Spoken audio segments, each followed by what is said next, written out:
Hello traders.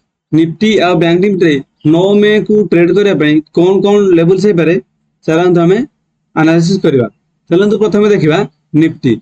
Nifty जदि आम daily candle को देखा ताहले मार्केट एग्जैक्ट टॉप रे बहुत दिन है ना वेट करुच पाखापाखि आमर 22 एप्रिल रु 8 मे जागे 22 एप्रिल आज जागे एग्जैक्ट यही रेंज रे मार्केट घूरी बुलूची कोटा ना 24,000 रु 24,500 24,000 रु 24,500 ये 500 पॉइंट भितर मार्केट अप डाउन से तार चली।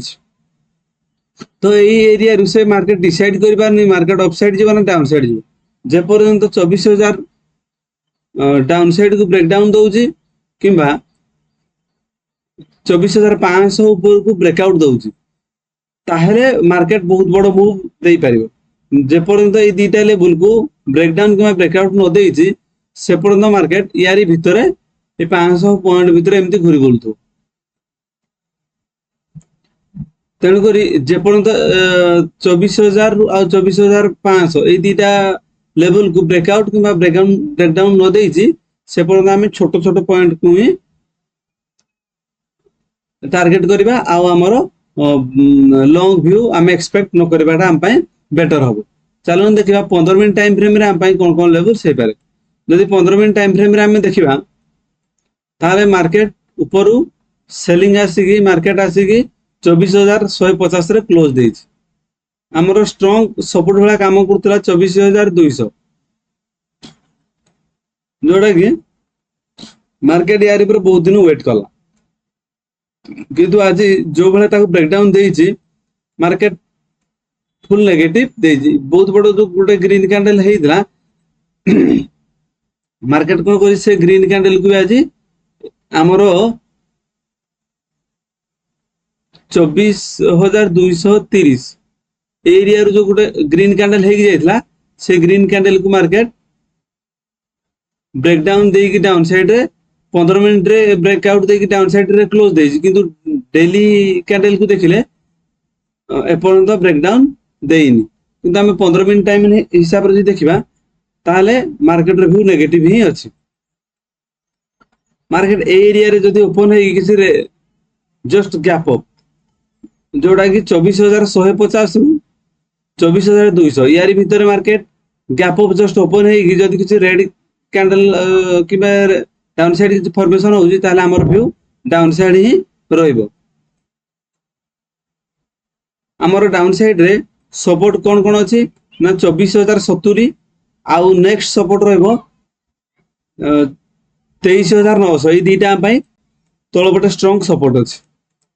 मार्केट रो व्यू 24,150 रु 24,200 यारी भीतर ओपन हेले हमर व्यू डाउन साइड ही रहइबो आउ सपोर्ट रहइबो 24,070 डाउन रे रहइबो 23,900। जदि मार्केट बहुत बड़ गैप अप ओपन हो जाउजी जोटा कि एरिया जदि गैप अप ओपन हो जाउजी 24,300 ऊपर जदि गैप अप ओपन हो जाउजी ताले मार्केट ट्रेड को हम इग्नोर करबा। चलो देखा बैंक निफ्टी। बैंक निफ्टी जदि डेली कैंडल को देखिबा ताले मार्केट ऊपर सेलिंग प्रेशर आछि। डेली कैंडल को देखिले ए ग्रीन कैंडल को एपर्यंत डाउन साइड ब्रेकडाउन देइनी किंतु 15 मिनट टाइम फ्रेम देखिले भी हमरो कोन हो ए जो गोटे विराट बड़ ग्रीन कैंडल है से ग्रीन कैंडल को एपर्यंत डाउन साइड ब्रेकडाउन न देइ जे पर्यंत ए ग्रीन कैंडल को डाउन साइड ब्रेकडाउन न देइजी यदि ए एरिया ओपन होजी ताले ए ग्रीन कैंडल लो मान 53,900 हम पई स्ट्रांग सपोर्ट हे जिवो। जदि ए एरिया ओपन होजी ताले जे पर्यंत ए ग्रीन कैंडल को डाउन साइड ब्रेकडाउन न देइजी से पर्यंत हम डाउन साइड आसीबानी। जदि market directly gap down open हला जोड़ा कि 53,900 तळे ए एरिया ओपन होजी ताले मार्केट रो व्यू बहुत डाउन रहबो। जदि 900 ऊपर एरिया रे फ्लैट ओपन होजी ताले भी हमरो नेगेटिव आमे धरिबानी ए एरिया रे सपोर्ट नेकी मार्केट पुनी अपसाइड मूव करि पारे। जदि मार्केट गैप अप ओपन हो जाउजी जोड़ा कि 54,500 पाखा पाखी जोड़ा कि 54,500 ऊपर एरिया जदि गैप अप ओपन हो जाउजी ताले हम ट्रेड को इग्नोर करबा। जदि बेस्ट ट्रेड कौन हम ना जदि 53,900 तले गैप डाउन ओपन हो एरिया गैप डाउन ओपन होताले आमर व्यू कंप्लीटली नेगेटिव रहइबो किंतु जेपर्यंत 900 ऊपर ओपन होजी ताहले एटा वोलेटाइल रह जाव डाउन साइड आसीबार पॉसिबिलिटी किबा अप साइड मूव करार पॉसिबिलिटी ए दुटार वोलेटाइल रहइबो